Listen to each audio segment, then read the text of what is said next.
Mi amigo contó, cuando estaba de segundo aprendiz en el taller mecánico, tuvimos una vez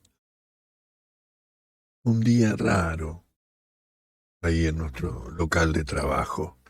Era a principios de invierno, un lunes, y los tres teníamos la cabeza pesada porque el domingo había celebrado su despedida un compañero de la fundición.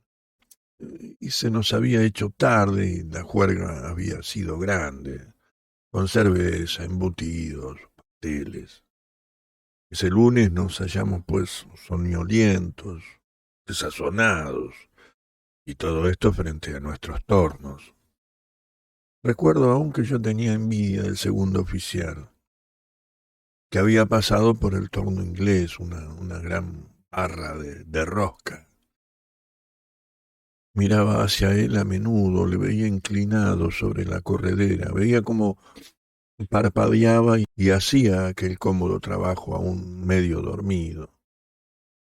Para mí, para mi tormento yo tenía un trabajo delicado, pulir las relucientes piezas de maquinaria que necesitaba calibrar a cada minuto y que me exigía constantemente toda la atención. Me dolían los ojos y tenía las piernas cansadas y flojas, que constantemente había de cambiar de posición y me apoyaba con frecuencia con el pecho en el pulsador más alto de la palanca del torno. A los demás no les iba mejor las cosas. Uno de ellos llevaba ya 3/4 de hora manejando una sierra para cortar metales y Fritz, el más joven, acababa de dejar caer el cincel que se disponía a afilar en el cajón de la muela y se había cortado los dedos.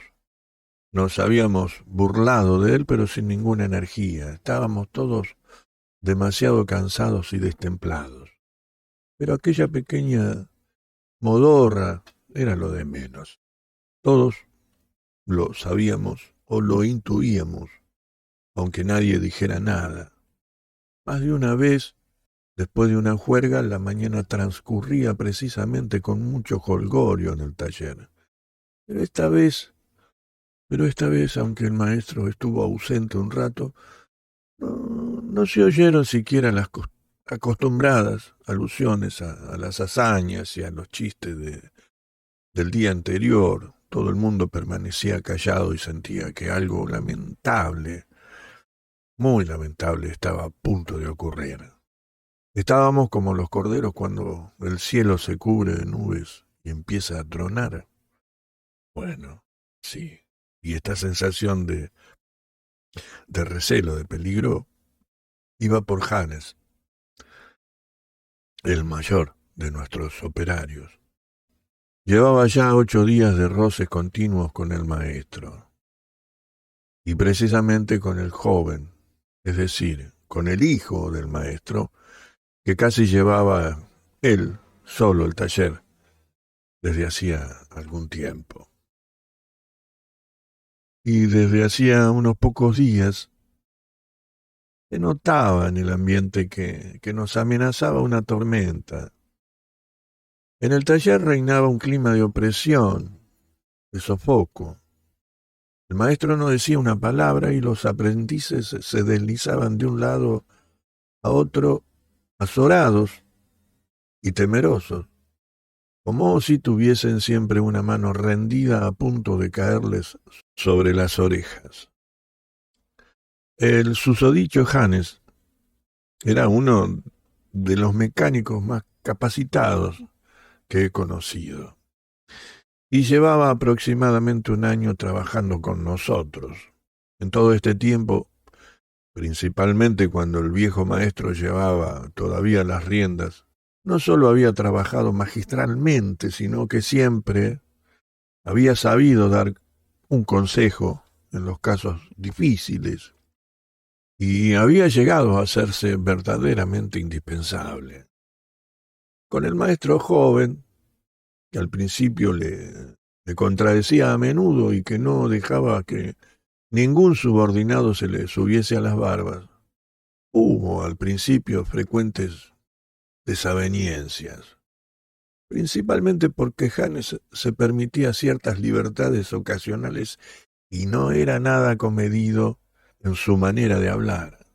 Pero luego, los dos hombres, cuyo rendimiento en el trabajo eran en ambos casos superior a lo habitual, empezaron a entenderse un poco más. El maestro joven estaba trabajando secretamente en un invento. Se trataba de un aparatito para detener automáticamente las grandes máquinas calcetadoras de Chemnitz, de las que había muchas en nuestra ciudad. Creo que se trataba de una cosa buena y práctica. Llevaba ya cierto tiempo experimentando con ello y a veces se pasaba la mitad de las noches trabajando a solas en el taller. Pero Hannes le había estado espiando y como el asunto le interesaba, había llegado a otra solución que expuso al maestro. Desde entonces habían trabajado mucho juntos e intercambiado muchas opiniones, casi como dos amigos. Después volvieron a surgir desavenencias, porque el operario se permitía ocasionalmente ciertas libertades, estaba afuera durante horas, o incluso media jornada. Entraba en el negocio con el cigarro encendido y cosas por el estilo. Pequeñeces en la que nuestro maestro solía ser de una severidad extremada y que no le toleraba sin alguna que otra represión. No obstante, jamás se volvió a llegar a un verdadero altercado y en la casa reinó una calma absoluta durante bastante tiempo, hasta que, no hace mucho, volvió a producirse una tensión que nos preocupó a todos. Algunos afirmaban que había de por medio una muchacha. Otros pensábamos que Hannes había reclamado algún derecho a la copropiedad del invento y que el maestro joven se las negaba. Lo único que sabíamos con seguridad era que desde hacía meses Hannes percibía una paga semanal extraordinariamente elevada, que 8 días antes había tenido una fuerte y airada disputa con el maestro joven en la sala de modelado, que ambos se lanzaban desde entonces miradas furiosas y se evitaban el uno al otro con enconado silencio. Y hoy Hannes se había atrevido a faltar al trabajo. Hacía ya mucho tiempo que aquello no había ocurrido en su caso. Y entre nosotros, los más jóvenes, no ocurría jamás. Cualquiera de nosotros había sido despedido sin explicaciones si se hubiese atrevido a faltar al trabajo después de una fiesta. Como he dicho, aquel no era un buen día. El maestro sabía que habíamos estado de juerga la noche pasada y nos miraba los dedos de un modo penetrante. Su indignación por la ausencia del operario no debía de ser pequeña y además había trabajos importantes que hacer. Nada decía ni dejaba entrever nada, pero estaba lívido y tenía el andar inquieto. Además, miraba el reloj más de lo necesario. Escucha, aquí se va a armar una, me susurró el segundo oficial al pasar junto a mí para ir a comer. Y gorda, le dije. El maestro nos daba ya voces sobre qué era lo que teníamos que charlar. Su voz era maligna. Creo que aún está permitido preguntarse algo, dijo Carl. Pero al ver que el maestro daba un paso hacia él y le fulminaba con la mirada, se encogió y se encaminó hacia el fogón.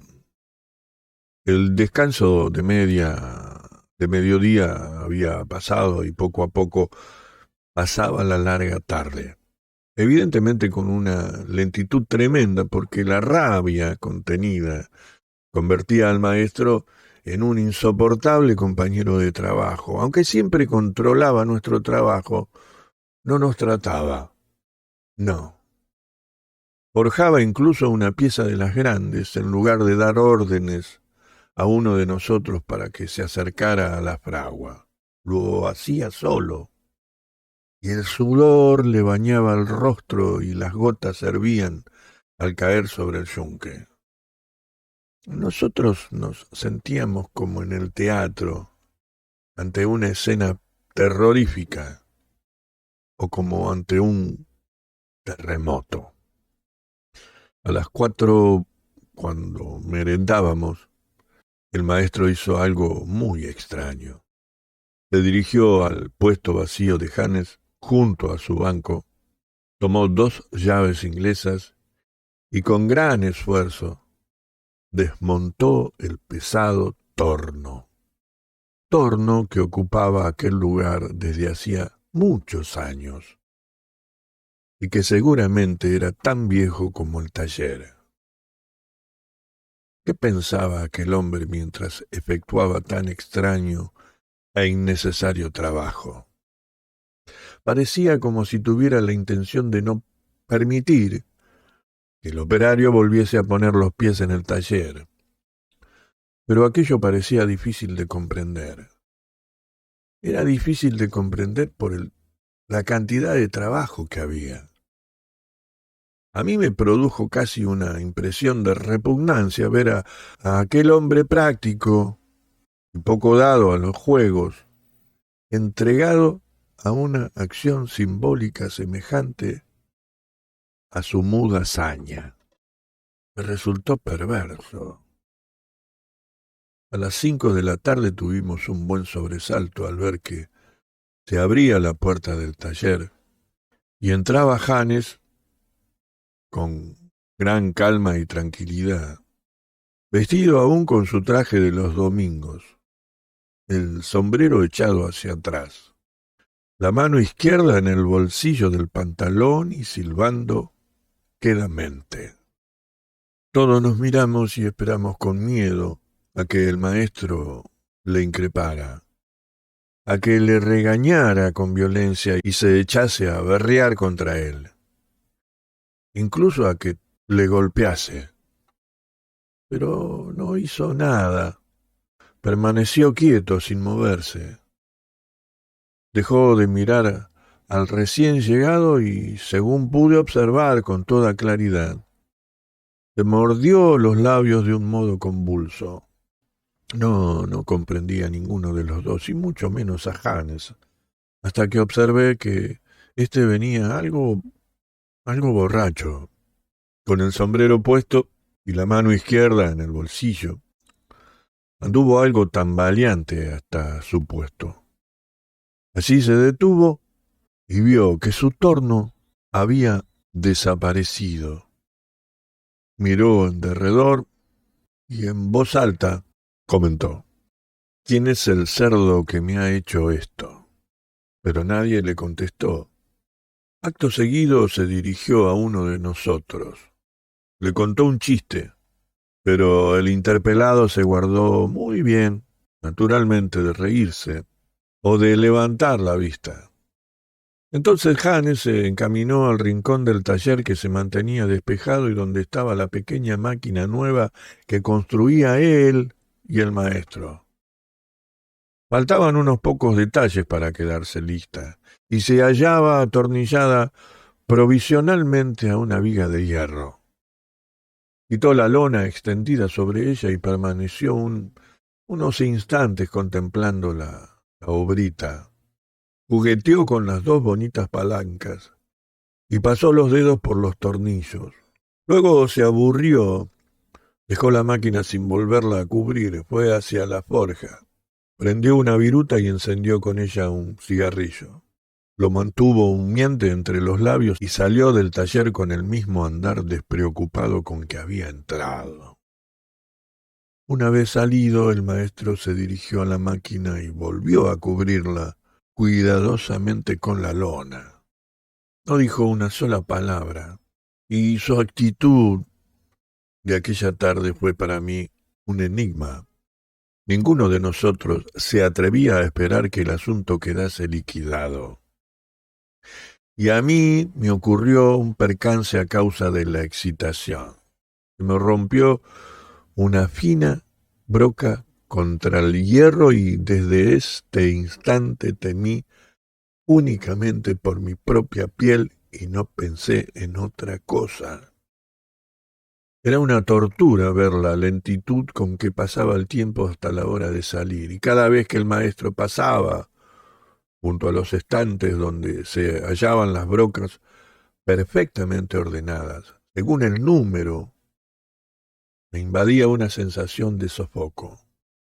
Al día siguiente, aunque todavía tenía mala conciencia por la broca estropeada, volvió a predominar también en mí la angustiosa idea de lo que ocurriría con Hannes.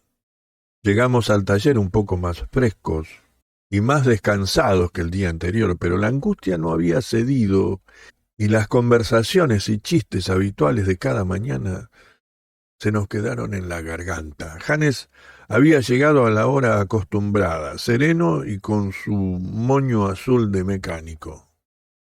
Encontró su torno debajo del banco y volvió a montarlo tranquilamente en el lugar donde estaba antes. Colocó las tuercas, removió y martilló hasta que todo volvió a estar en su sitio.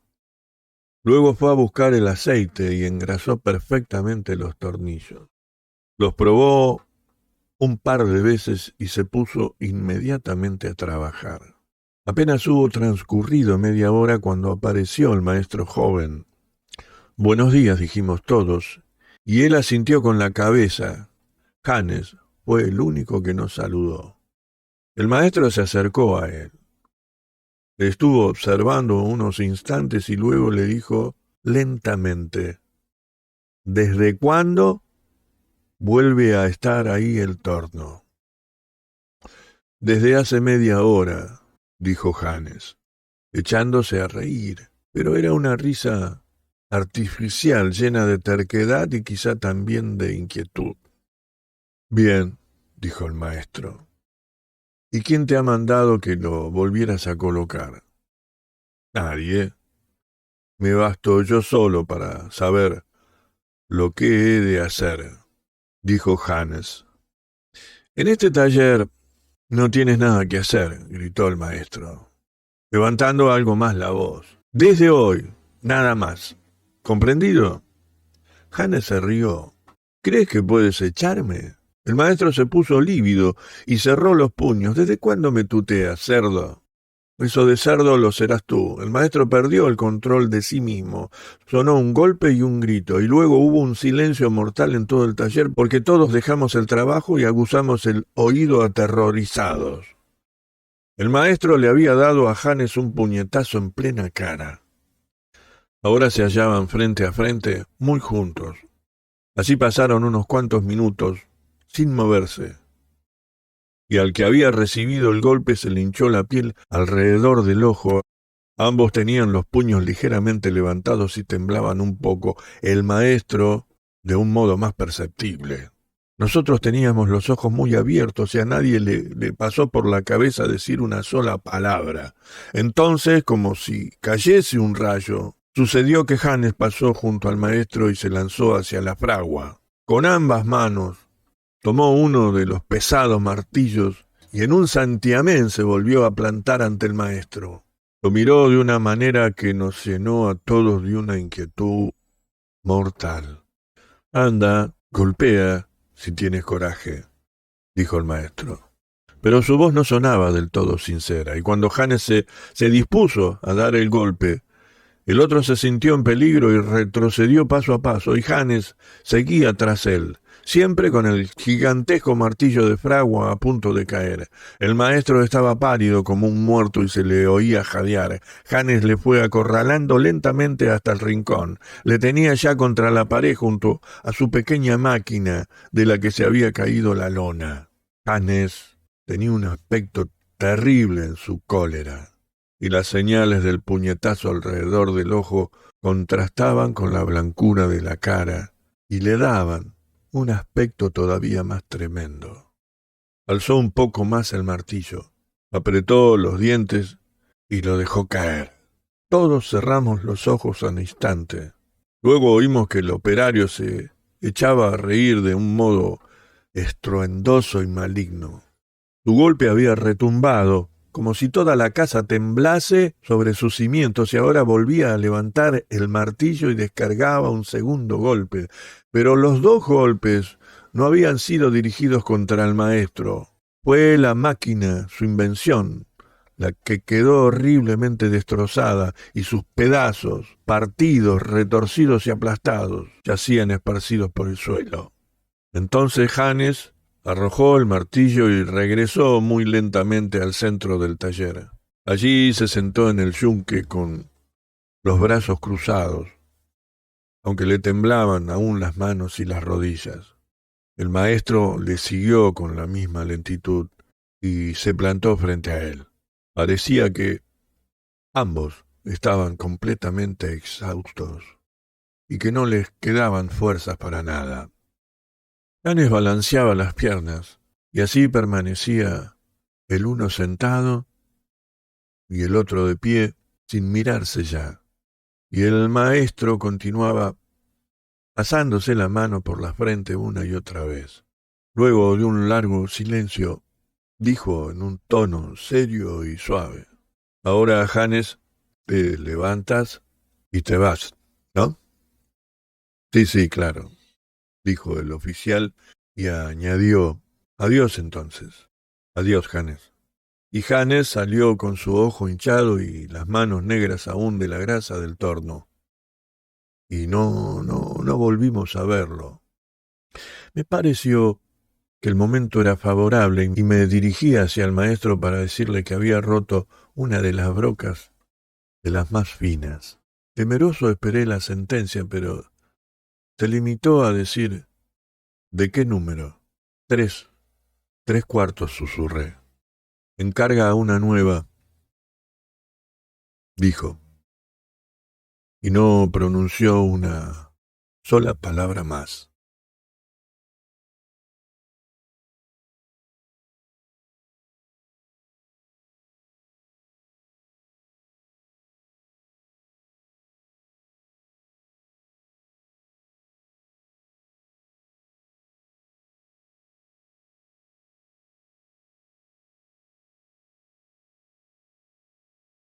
Acabo de leer del taller del primer tomo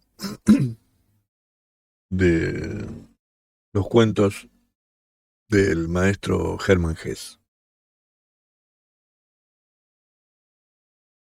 Esto fue Cosas que no sirven para nada. Me fui.